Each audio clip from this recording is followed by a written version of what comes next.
can do this.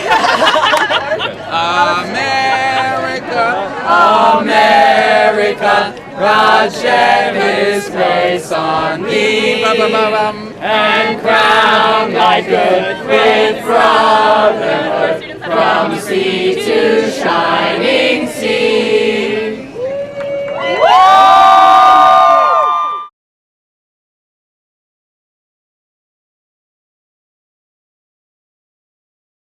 Here you had this whole population who were omitted, just turned their back on by this social institution, who needed it and wanted to participate, not to undermine.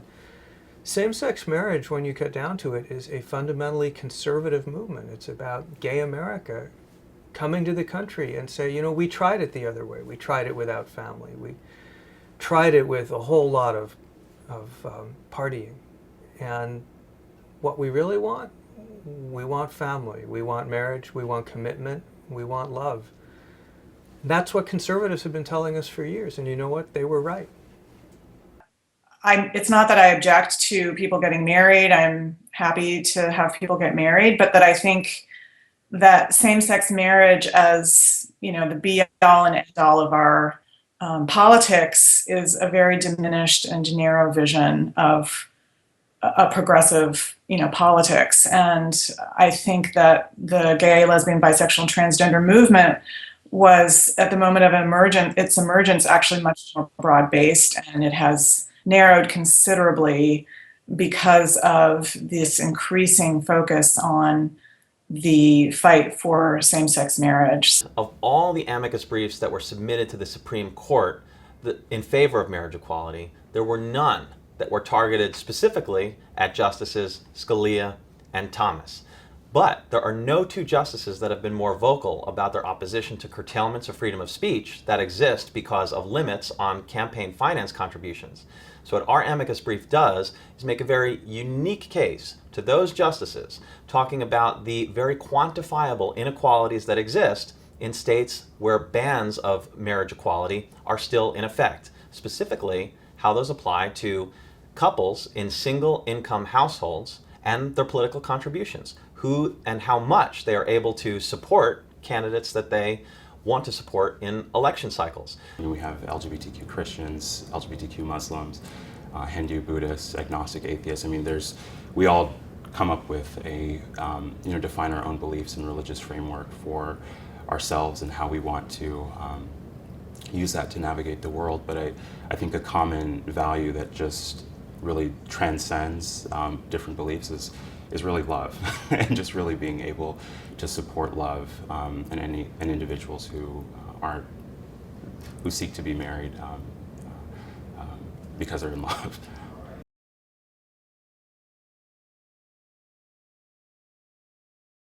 What we're trying to do at Log Cabin Republicans is make the case for all justices of the Supreme Court to support marriage equality.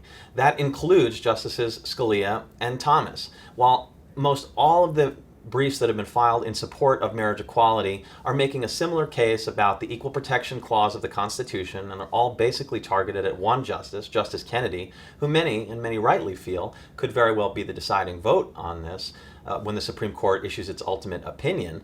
When you're trying to convince the court, you're not trying to get a narrow victory. You're not trying to get a 5-4 decision. You're trying to get a 9-0 decision.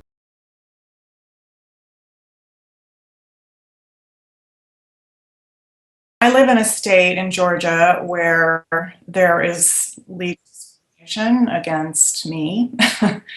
And, that's not a good feeling. So, if same-sex marriage became legal across the land, of course, that would make me happy. In the same way that I was happy with the DOMA and the Prop 8 decisions. And, I went to a rally downtown to celebrate it. And, I was teary-eyed about it. So it's not like I don't have feelings about these things. But I personally am not going to get married. I got married in 2010 to the love of my life, Michael. And for someone who grew up assuming that he would live a life of marriagelessness, in which any relationship I could have would be to someone who is a legal stranger, This was an incredible experience. It was like the promise of America made real, and it gave me an anchor in my life that I can't imagine being without.